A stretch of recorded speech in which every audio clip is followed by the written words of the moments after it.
Now, Jamie, Arsenal are favourites for not just the Premier League, but for the Champions League as well. Why? That's outrageous. Honestly, that is outrageous. To make them favourites for the Premier League and the Champions League, that makes them they're favourites to do the double. Arsenal. How can that make sense? They've not won the Premier League since 2004, and they've never won the Champions League. Do not tell me they're favourites for the Champions League. They're a good side, Arsenal, and they're playing some decent football. They're strong at the back, and they've improved the bench. But they ain't won nothing. That's what people need to understand. They haven't won. They haven't got it over the line. Real Madrid have won the Champions League, 14 times?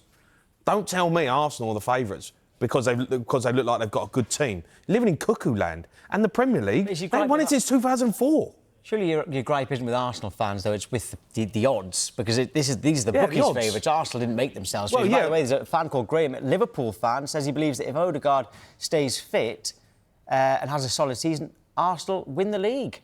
That's a Liverpool fan.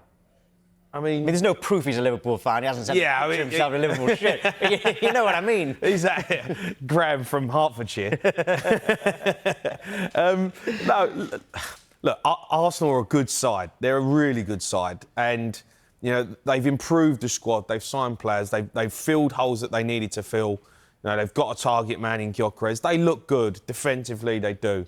But when it comes to the crunch, when it comes to the business end of the season, the championship rounds, I don't see them winning because I've watched them enough over the last 5 or 6 seasons with Arteta in charge. They crumble. It's as simple as that. Man City don't.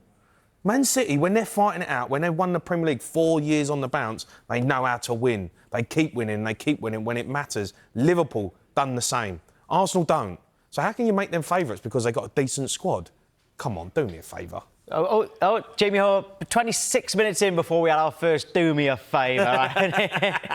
In terms of the strength and depth you're talking about, because, by the way, we're going to be talking about David Raya in the next hour, asking if he is the best goalkeeper in the Premier League right now. That's a poll on our X account, so you can go and vote on that right now. We'll discuss it in the next hour. But in terms of players like Eze coming in, Madueke coming in, has that got the best out of Martinelli and Odegaard and others? What's it like when someone comes in your position? Yeah, you've got to up your game. Simple as. You can't... You've got to improve every season, and top football clubs will always look to invest in decent players, and the players have to be better. I thought Martinelli was probably a bit poor from the standard that I think he's at last season. And he's up that this season. He's shown that he's got his sort of fire back in his belly. Odegaard as well was, again, I didn't think was great last season, but he looks good. He's a top player. So yeah, of course. Look, you want to be starting for Arsenal. These players, are top players, and you don't want to be sat on the bench. And, when a new player comes in, you're going to sit there and always believe that you're better than that player. Whether you are or not is, down to opinion, down to the manager. But, at the end of the day, you are going to believe that I'm better than him and I'm going to show the manager that I should be playing. So what that does then give you is a new energy that you might not have had last season because you were a bit comfy, because you knew regardless whether you played well or not, you're still going to play. But now they can't have that because Arsenal have got a good squad of players, and if you don't perform, you'll be out of the team. Are you seeing signs now that Arsenal are getting used to having an out-and-out number 9 in Victor Gyökeres? Yeah.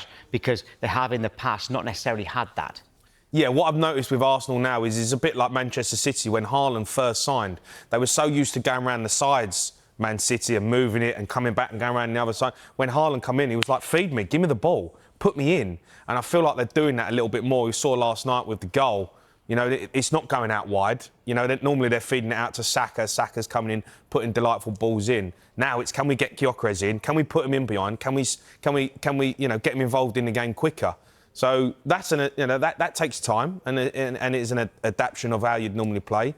But he has definitely been, a threat for them, and I can only see him getting better. A message from Wayne there says, winning nothing isn't a factor. Jamie says, everyone has to start somewhere. Winning helps confidence, but nothing more. Is the fact that they do get close, do you start thinking, well, eventually they've got to get over the line, and that could be now? Yeah, it could be. I'm not saying that they can't.